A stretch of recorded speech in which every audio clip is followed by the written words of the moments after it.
If there's something that I absolutely love to do, then it has to be finding ways how to optimize my own life. But let me be still honest with you, my life is still a mess. Do you know what my biggest problem is? It is that every single day we are losing 24 hours. And this of course doesn't seem like quite much, but it adds up. At one point it will all be gone. And there I'm asking myself the question, and you perhaps as well. How can we create our life? How can we design our life in such a way that it's optimal and not only looking at us, but also to look and help others? So you see that society is only as strong as its members. And as soon as the elders fail or stop giving advice to the youngest, then the youngest won't really know much about life and there will be hard times.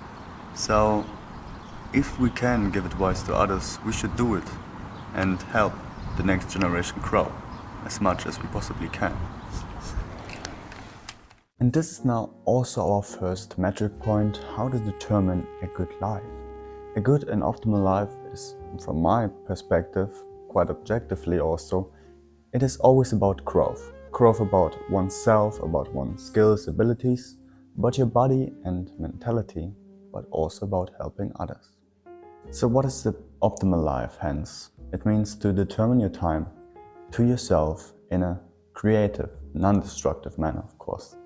And to determine this time also to build yourself up from the ground and to help others, but never to expect help from others on the same term. This basically means giving without really expecting anything, which preserves ourselves from egoism.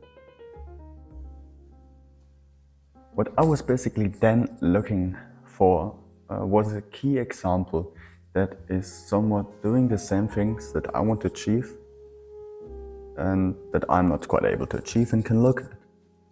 For me, this example was Jesus Christ. And I'm telling you this example because it's my example.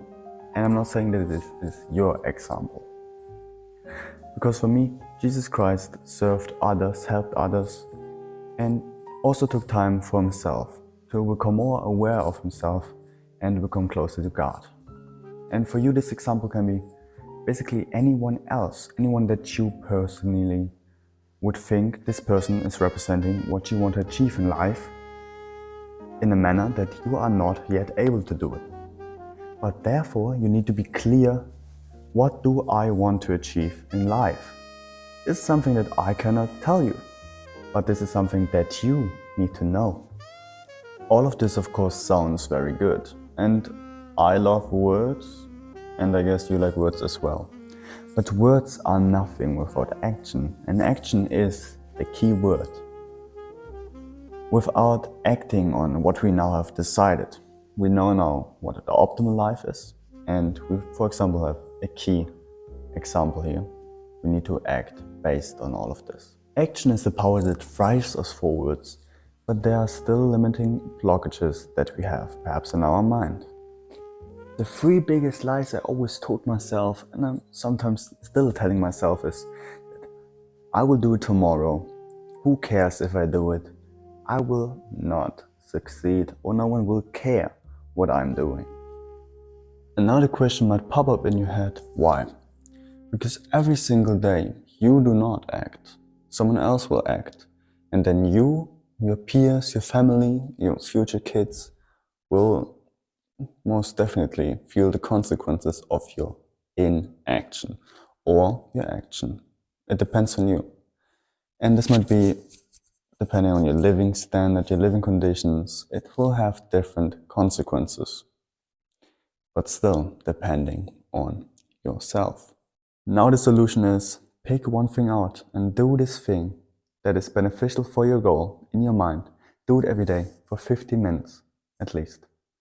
Act upon the goal in your mind, the dream that you want to have, the vision. Don't let it die.